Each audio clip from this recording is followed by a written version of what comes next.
Assalamualaikum warahmatullahi wabarakatuh. Kembali lagi di channel Z2H Insight. Apa kabar semuanya sobat dimanapun Anda berada? Senang sekali saya bisa berjumpa untuk meneruskan dan melanjutkan kajian-kajian kita dengan tema-tema yang menarik dan pastinya bermanfaat untuk Anda. Pada episode kali ini, dalam video ini merupakan sebuah pembahasan yang agak istilahnya agak sedikit sebagian orang yang mungkin tidak suka dengan pembahasan ini, tetapi mari saya ajak Anda untuk berdiskusi dengan tidak menyekip video ini dan dengan memperhatikan secara bijaksana dan mengambil sikap secara bijaksana dalam menyikapi video pada episode kali ini. Apa yang akan saya bahas pada video kali ini? Nah, apakah Anda pernah melihat sebuah fenomena di mana fenomena ini merupakan sebuah fenomena seksual? Kemudian pelaku seksualnya biasanya dalam tanda kutip itu melakukan sebuah penyimpangan seksual, di mana biasanya penyimpangan seksual ini dilakukan sesama jenis, baik laki-laki ataupun perempuan, perempuan dengan perempuan, laki-laki dengan laki-laki, yaitu secara homogen. Tetapi biasanya penyimpangan dan orientasi pelaku seksual ini ada di beberapa tempat tertentu. Salah satunya adalah di lembaga-lembaga pendidikan, yang mana lembaga pendidikan ini banyak kita temui di Indonesia, utamanya di Pulau Jawa dan juga di pulau-pulau yang lain. Tetapi saya tidak hanya mengkerucutkan kepada satu lembaga saja, tetapi kebanyakan terjadi pada lembaga ini. Lembaga ini biasanya disebut dengan pondok pesantren. Pertanyaannya adalah kenapa di beberapa pondok pesantren ada fenomena yang demikian? Ada fenomena di mana fenomenanya berupa aktivitas saling menyukai antara laki-laki dan laki-laki maupun perempuan dan perempuan. Sekali lagi saya mohon bijaksana untuk menyikapi video ini. Jangan skip videonya. Mudah-mudahan video ini bisa memberikan manfaat kepada kita semuanya serta edukasi agar kita terhindar dari hal semacam ini. Ayo kita putar dulu intronya.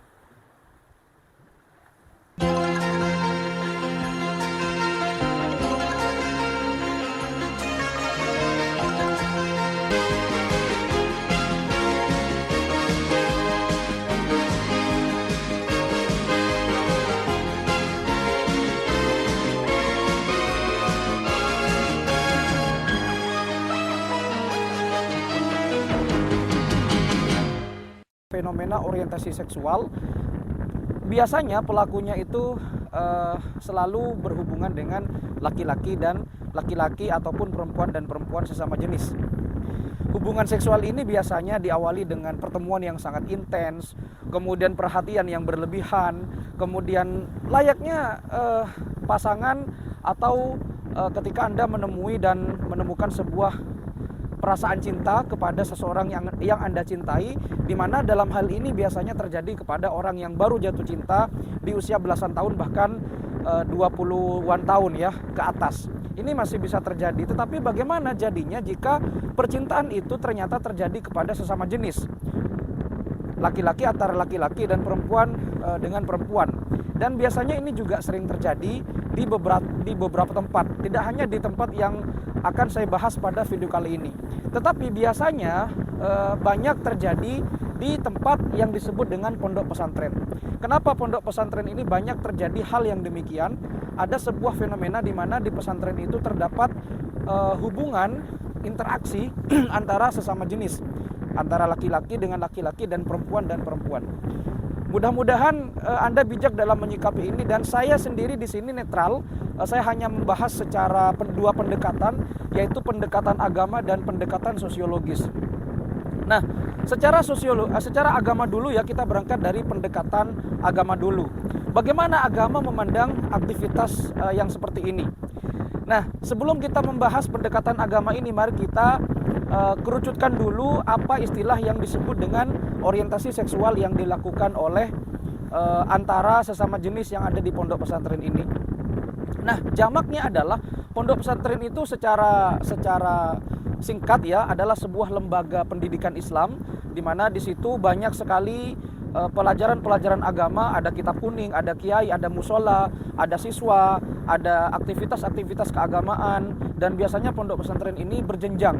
Ada kelas 1, kelas 2, dan sampai kelas 3, bahkan ada lembaga formalnya, bahkan ada perguruan tingginya seiring dengan berjalannya waktu. Bahkan tak jarang ada pondok pesantren yang berlabel modern. Tentu semuanya itu bermuara kepada satu, yaitu pendidikan agama dan juga pendidikan karakter yang tertanam di dalamnya. Kita tidak usah ragu lagi terhadap kontribusi pesantren dalam membangun Indonesia, dalam membangun NKRI. Banyak jebolan-jebolan pesantren, banyak alumni-alumni pesantren yang besar dan bisa berkontribusi secara real dan nyata di masyarakat. Kita harus akui itu.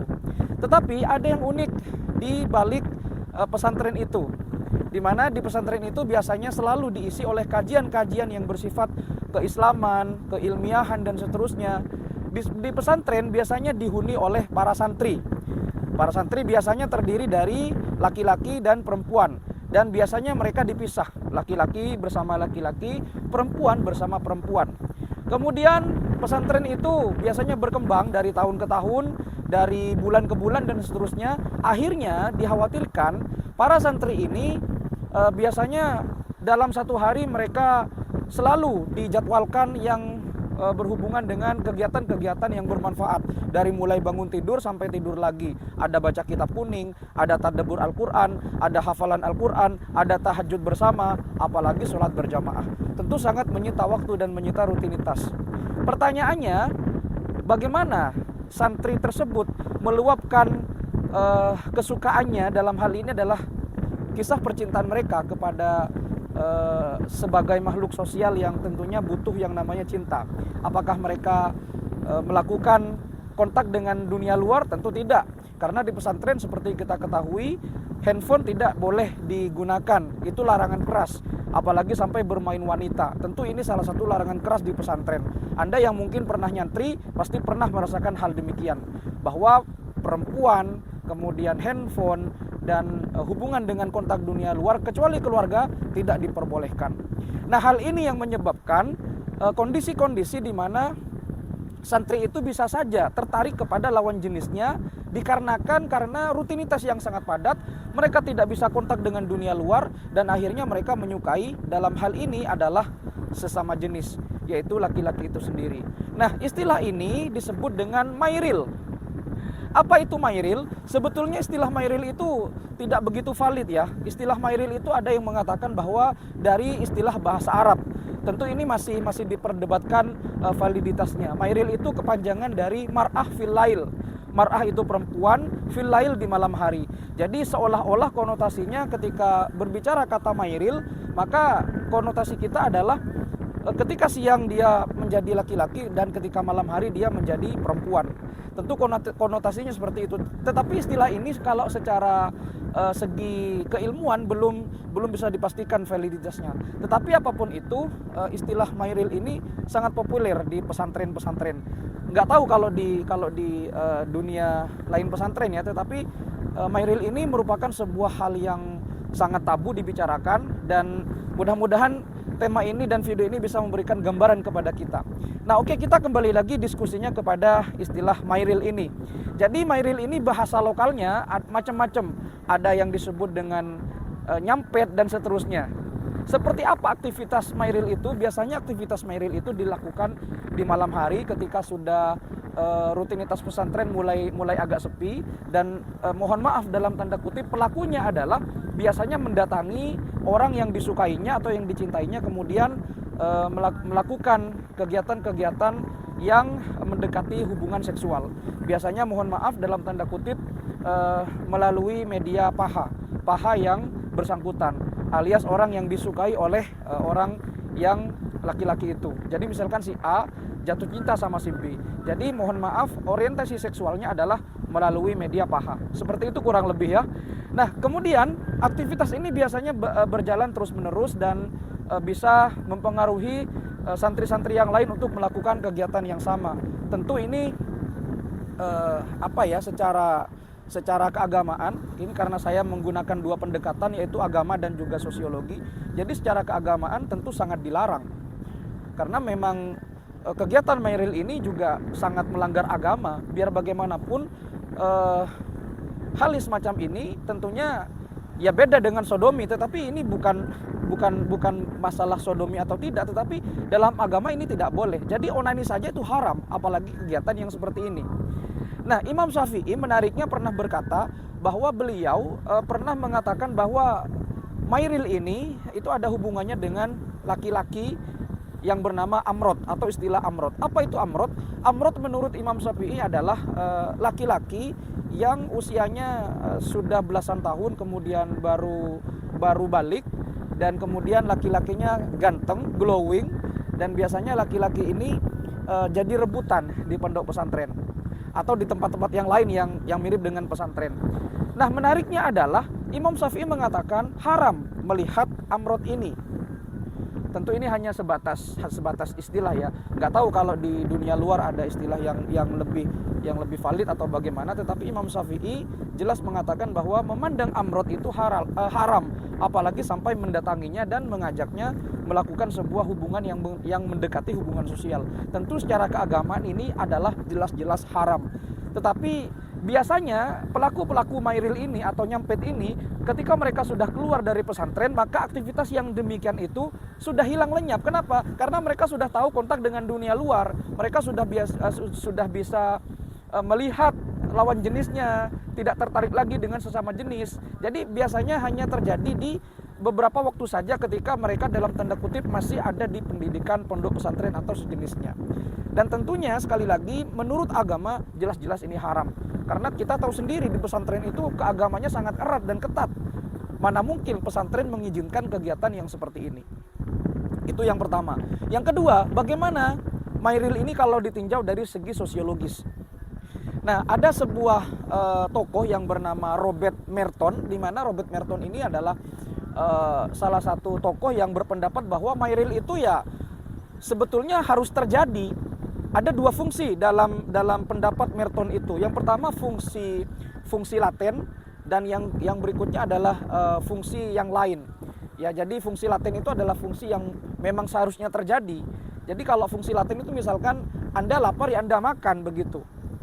Ini secara kemanusiaan, secara sosiologis memang harus terjadi yang seperti itu. Kenapa? Karena begini, siapa yang tahan ketika Anda berada di sebuah lingkungan itu homogen, bukan heterogen, kemudian setiap hari Anda melakukan rutinitas yang itu saja, bertemu dengan orang yang sama, dan kegiatannya sangat menyita waktu, istirahat sangat sebentar, kontak ke dunia luar ditutup, pegang handphone tidak boleh, sosial media tidak boleh, dan itu terjadi secara terus-menerus dan bertahun-tahun. Apa yang akan terjadi?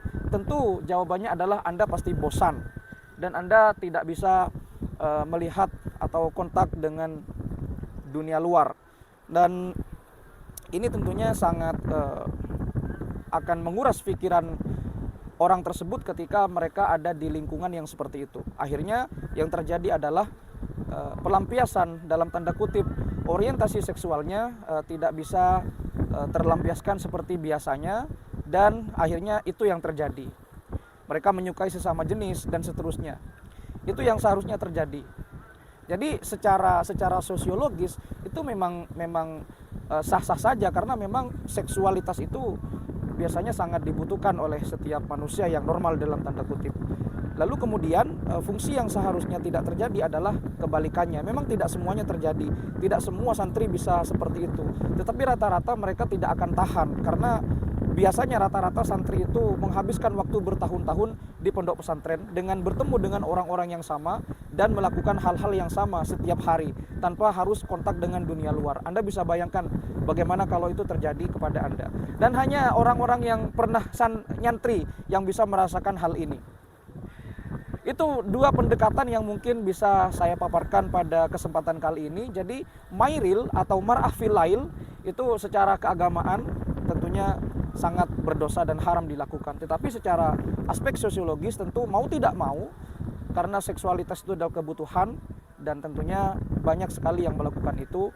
Dan mari kita mudah-mudahan bisa menghindar dari kegiatan yang semacam ini. Tetapi tidak hanya di pondok pesantren yang terjadi demikian. Banyak tempat-tempat yang mirip dengan pondok pesantren tentunya yang sama-sama homogen yang menjadi atau yang melatar belakangi kegiatan yang semacam ini.